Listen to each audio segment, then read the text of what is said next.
श्री सत्यनारायण अष्टोत्तर शतनामावलिः। ॐ सत्यदेवाय नमः। ॐ सत्यात्मने नमः।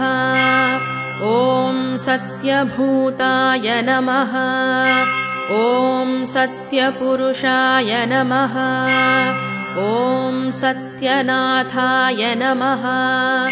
ॐ सत्यसाक्षिणे नमः। ॐ सत्ययोगाय नमः। ॐ सत्यज्ञानाय नमः। ॐ सत्यज्ञानप्रियाय नमः। ॐ सत्यनिधये नमः। ॐ सत्यसम्भवाय नमः। ॐ सत्यप्रभुवे नमः। ॐ सत्येश्वराय नमः। ॐ सत्यकर्मणे नमः। ॐ सत्यपवित्राय नमः। ॐ सत्यमङ्गलाय नमः। ॐ सत्यगर्भाय नमः। ॐ सत्यप्रजापतये नमः। ॐ सत्यविक्रमाय नमः। ॐ सत्यसिद्धाय नमः। ॐ सत्याच्युताय नमः। ॐ सत्यवीराय नमः। ॐ सत्यबोधाय नमः। ॐ सत्यधर्माय नमः। ॐ सत्याग्रजाय नमः। ॐ सत्यसन्तुष्टाय नमः। ॐ सत्यवराहाय नमः। ॐ सत्यपारायणाय नमः। ॐ सत्यपूर्णाय नमः। ॐ सत्यौषधाय नमः। ॐ सत्यशाश्वताय नमः। ॐ सत्यप्रवर्धनाय नमः। ॐ सत्यविभवे नमः। ॐ सत्यज्येष्ठाय नमः। ॐ सत्यश्रेष्ठाय नमः। ॐ सत्यविक्रमिणे नमः। ॐ सत्यधन्विने नमः। ॐ सत्यमेधाय नमः। ॐ सत्याधीशाय नमः। ॐ सत्यक्रतवे नमः। ॐ सत्यकालाय नमः। ॐ सत्यवत्सलाय नमः। ॐ सत्यवसवे नमः। ॐ सत्यमेघाय नमः। ॐ सत्यरुद्राय नमः। ॐ सत्यब्रह्मणे नमः। ॐ सत्यामृताय नमः। ॐ सत्यवेदाङ्गाय नमः। ॐ सत्यचतुरात्मने नमः। ॐ सत्यभोक्त्रे नमः। ॐ सत्यशुचये नमः। ॐ सत्यार्जिताय नमः। ॐ सत्येन्द्राय नमः। ॐ सत्यशङ्कराय नमः। ॐ सत्यस्वर्गाय नमः।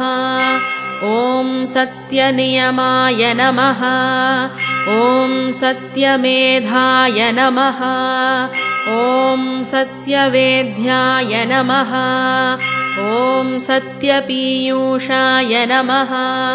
ॐ सत्यमायाय नमः। ॐ सत्यमोहाय नमः। ॐ सत्यसुरानन्दाय नमः। ॐ सत्यसागराय नमः। ॐ सत्यतपसे नमः। ॐ सत्यसिंहाय नमः। ॐ सत्यमृगाय नमः। ॐ सत्यलोकपालकाय नमः। ॐ सत्यस्थिताय नमः। ॐ सत्यदिक्पालकाय नमः। ॐ सत्यधनुर्धराय नमः। ॐ सत्याम्भुजाय नमः। ॐ सत्यवाक्याय नमः ॐ सत्यगुरवे नमः ॐ सत्यन्यायाय नमः ॐ सत्यसाक्षिणे नमः ॐ सत्यसंवृताय नमः ॐ सत्यसम्प्रदाय नमः ॐ सत्यवह्नये नमः ॐ सत्यवायुवे नमः ॐ सत्यशिखराय नमः ॐ सत्यानन्दाय नमः ॐ सत्याधिराजाय नमः ॐ सत्यश्रीपादाय नमः ॐ सत्यगुह्याय नमः ॐ सत्योदराय नमः ॐ सत्यहृदयाय नमः ॐ सत्यकमलाय नमः ॐ सत्यनालाय नमः ॐ सत्यहस्ताय नमः ॐ सत्यबाहवे नमः ॐ सत्यमुखाय नमः ॐ सत्यजिह्वाय नमः ॐ सत्यधौष्ट्राय नमः ॐ सत्यनासिकाय नमः ॐ सत्यश्रोत्राय नमः ॐ सत्यचक्षसे नमः ॐ सत्यशिरसे नमः ॐ सत्यमुकुटाय नमः ॐ सत्याम्बराय नमः ॐ सत्याभरणाय नमः ॐ सत्यायुधाय नमः ॐ सत्यश्रीवल्लभाय नमः ॐ सत्यगुप्ताय नमः ॐ सत्यपुष्कराय नमः ॐ सत्याद्रिदाय नमः ॐ सत्यभामावतारकाय नमः ॐ सत्यग्रहरूपिणे नमः ॐ सत्यप्रहरणायुधाय नमः ॐ इति श्रीसत्यनारायण अष्टोत्तरशतनामावलिः सम्पूर्णम् ॐ समर्पणम् ॐ यदक्षरपदभ्रष्टम् मात्राहीनं तु यद्भवेत् तत्सर्वं क्षम्यतां देवा नारायणा नमोऽस्तु ते विसर्गबिन्दुमात्राणि पदपादाक्षराणि च न्यूनानि चातिरिक्तानि क्षमस्व परमेश्वरा अपराधसहस्राणि क्रियन्ते हर्निशं मया तानि सर्वाणि मे देवा क्षमस्व पुरुषोत्तमा श्रीसत्यनारायण अष्टोत्तरशतनामावलिः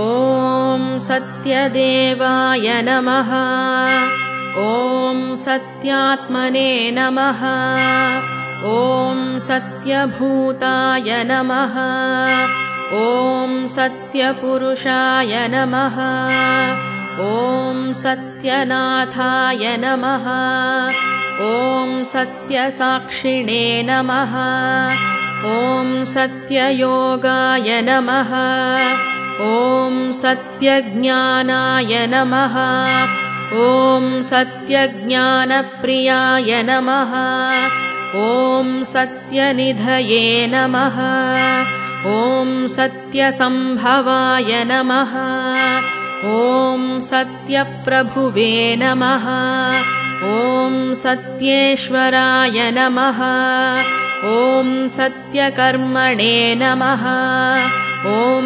सत्यपवित्राय नमः ॐ सत्यमङ्गलाय नमः ॐ सत्यगर्भाय नमः ॐ सत्यप्रजापतये नमः ॐ सत्यविक्रमाय नमः ॐ सत्यसिद्धाय नमः ॐ सत्याच्युताय नमः ॐ सत्यवीराय नमः ॐ सत्यबोधाय नमः ॐ सत्यधर्माय नमः ॐ सत्याग्रजाय नमः ॐ सत्यसन्तुष्टाय नमः ॐ सत्यवराहाय नमः ॐ सत्यपारायणाय नमः ॐ सत्यपूर्णाय नमः ॐ सत्यौषधाय नमः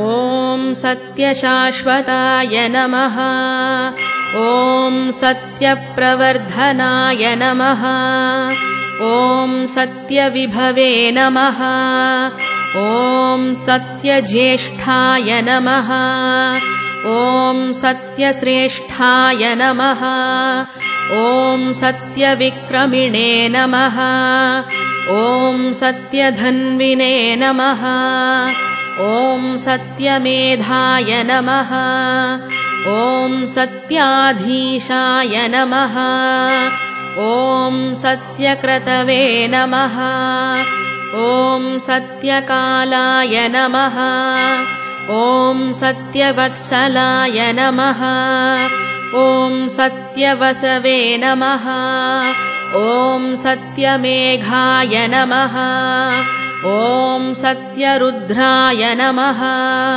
ॐ सत्यब्रह्मणे नमः ॐ सत्यामृताय नमः ॐ सत्यवेदाङ्गाय नमः ॐ सत्यचतुरात्मने नमः ॐ सत्यभोक्त्रे नमः ॐ सत्यशुचये नमः ॐ सत्यार्जिताय नमः ॐ सत्येन्द्राय नमः ॐ सत्यशङ्कराय नमः ॐ सत्यस्वर्गाय नमः ॐ सत्यनियमाय नमः ॐ सत्यमेधाय नमः ॐ सत्यवेद्याय नमः ॐ सत्यपीयूषाय नमः ॐ सत्यमायाय नमः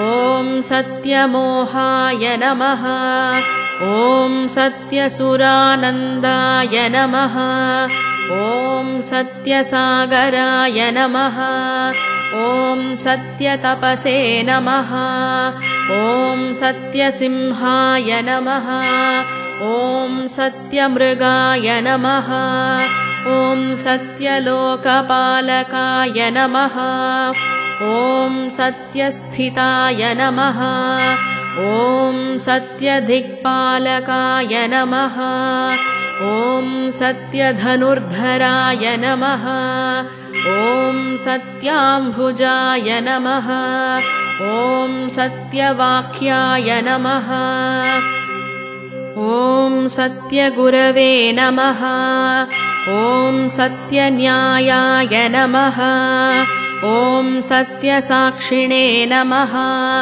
ॐ सत्यसंवृताय नमः ॐ सत्यसम्प्रदाय नमः ॐ सत्यवह्नये नमः ॐ सत्यवायुवे नमः ॐ सत्यशिखराय नमः ॐ सत्यानन्दाय नमः ॐ सत्याधिराजाय नमः ॐ सत्यश्रीपादाय नमः ॐ सत्यगुह्याय नमः ॐ सत्योदराय नमः ॐ सत्यहृदयाय नमः ॐ सत्यकमलाय नमः ॐ सत्यनालाय नमः ॐ सत्यहस्ताय नमः ॐ सत्यबाहवे नमः ॐ सत्यमुखाय नमः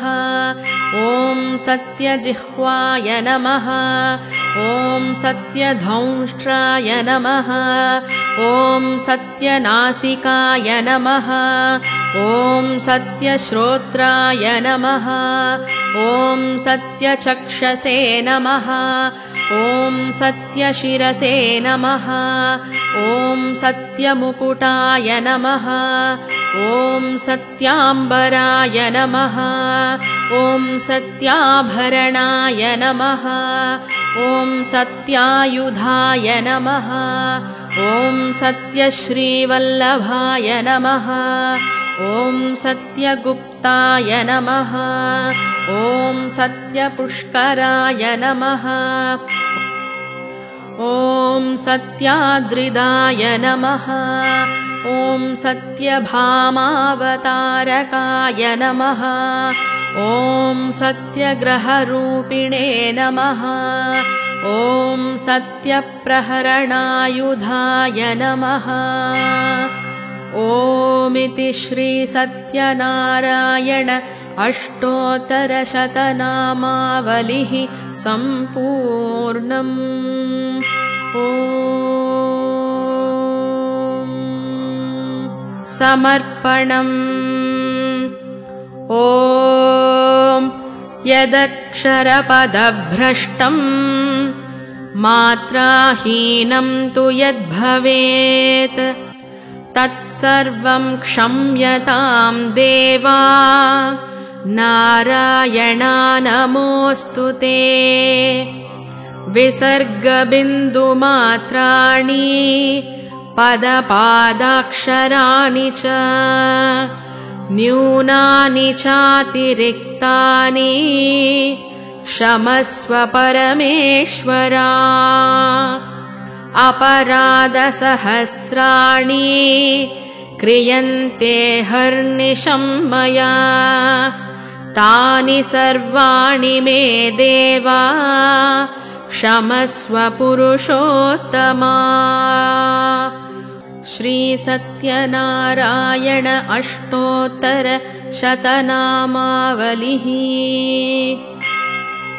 ॐ सत्यदेवाय नमः ॐ सत्यात्मने नमः ॐ सत्यभूताय नमः ॐ सत्यपुरुषाय नमः ॐ सत्यनाथाय नमः ॐ सत्यसाक्षिणे नमः ॐ सत्ययोगाय नमः ॐ सत्यज्ञानाय नमः ॐ सत्यज्ञानप्रियाय नमः ॐ सत्यनिधये नमः ॐ सत्यसम्भवाय नमः ॐ सत्यप्रभुवे नमः ॐ सत्येश्वराय नमः ॐ सत्यकर्मणे नमः ॐ सत्यपवित्राय नमः ॐ सत्यमङ्गलाय नमः ॐ सत्यगर्भाय नमः ॐ सत्यप्रजापतये नमः ॐ सत्यविक्रमाय नमः ॐ सत्यसिद्धाय नमः ॐ सत्याच्युताय नमः ॐ सत्यवीराय नमः ॐ सत्यबोधाय नमः ॐ सत्यधर्माय नमः ॐ सत्याग्रजाय नमः ॐ सत्यसन्तुष्टाय नमः ॐ सत्यवराहाय नमः ॐ सत्यपारायणाय नमः ॐ सत्यपूर्णाय नमः ॐ सत्यौषधाय नमः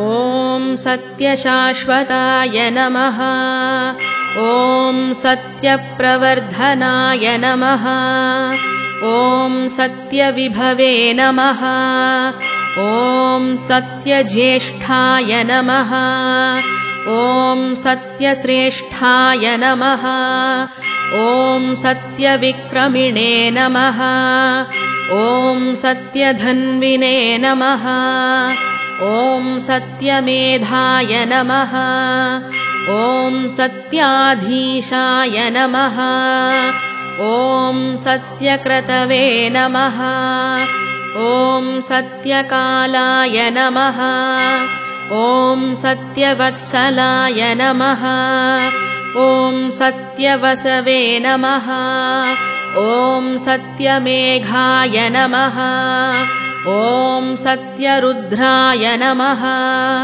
ॐ सत्यब्रह्मणे नमः ॐ सत्यामृताय नमः ॐ सत्यवेदाङ्गाय नमः ॐ सत्यचतुरात्मने नमः ॐ सत्यभोक्त्रे नमः ॐ सत्यशुचये नमः ॐ सत्यार्जिताय नमः ॐ सत्येन्द्राय नमः ॐ सत्यशङ्कराय नमः ॐ सत्यस्वर्गाय नमः ॐ सत्यनियमाय नमः ॐ सत्यमेधाय नमः ॐ सत्यवेद्याय नमः ॐ सत्यपीयूषाय नमः ॐ सत्यमायाय नमः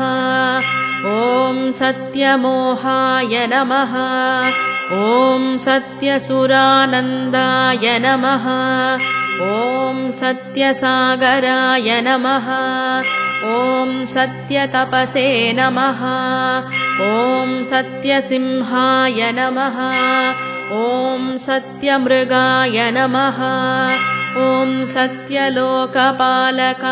नमः ॐ सत्यस्थिताय नमः ॐ सत्यदिक्पालकाय नमः ॐ सत्यधनुर्धराय नमः ॐ सत्याम्भुजाय नमः ॐ सत्यवाक्याय नमः ॐ सत्यगुरवे नमः ॐ सत्यन्यायाय नमः ॐ सत्यसाक्षिणे नमः ॐ सत्यसंवृताय नमः ॐ सत्यसम्प्रदाय नमः ॐ सत्यवह्नये नमः ॐ सत्यवायुवे नमः ॐ सत्यशिखराय नमः ॐ सत्यानन्दाय नमः ॐ सत्याधिराजाय नमः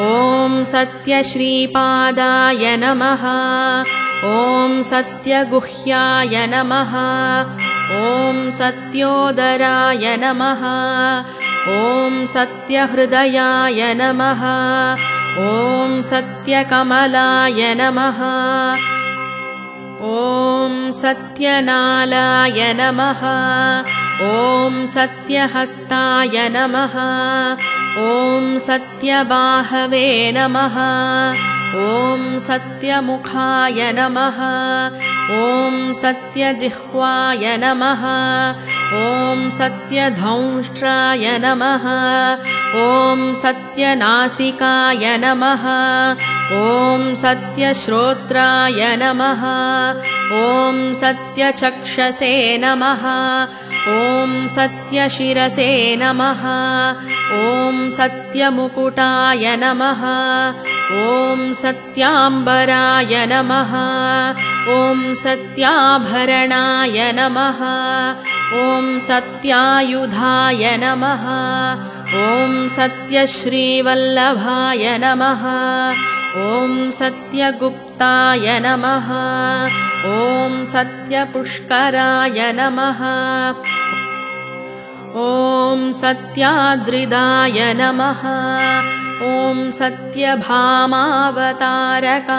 नमः ॐ सत्यग्रहरूपिणे नमः ॐ सत्यप्रहरणायुधाय नमः ॐ इति श्री सत्यनारायण अष्टोत्तरशतनामावलिः सम्पूर्णम्।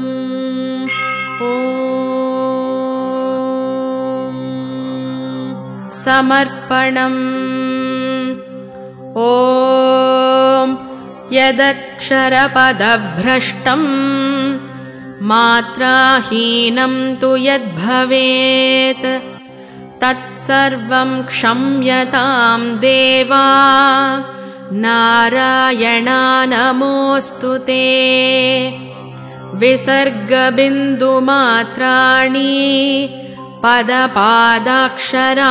च न्यूनानि चातिरिक्तानि क्षमस्व परमेश्वरा। अपराधसहस्राणि क्रियन्ते हर्निशं मया तानि सर्वाणि मे देवा क्षमस्व पुरुषोत्तमा। ॐ शान्ति शान्ति शान्तिः।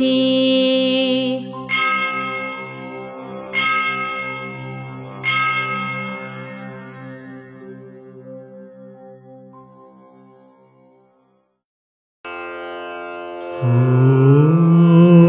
नमो नारायणाय। ॐ नमो नारायणाय। ॐ नमो नारायणाय। ॐ नमो नारायणाय। ॐ नमो नारायणाय।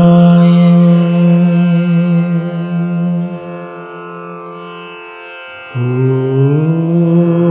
नमो नारायणाय।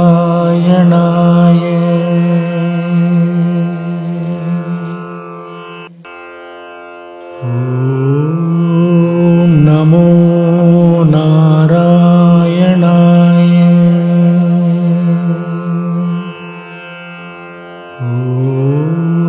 ॐ नमो नारायणाय।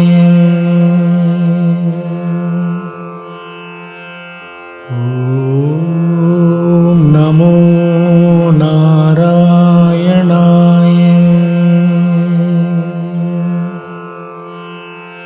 ॐ नमो नारायणाय।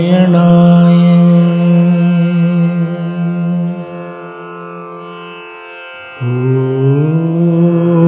नमो नारायणाय। ॐ नमो नारायणाय।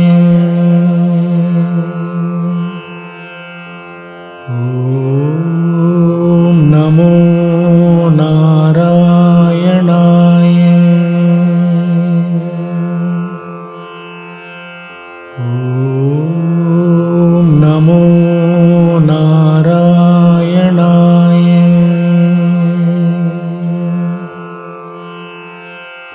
नमो नारायणाय।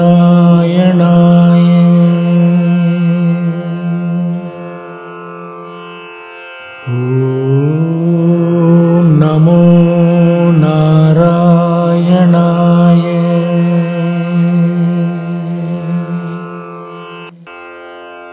ॐ नमो नारायणाय।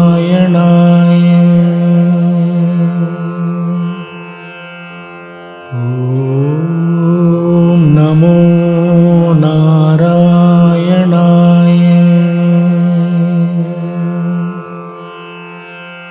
ॐ नमो नारायणाय।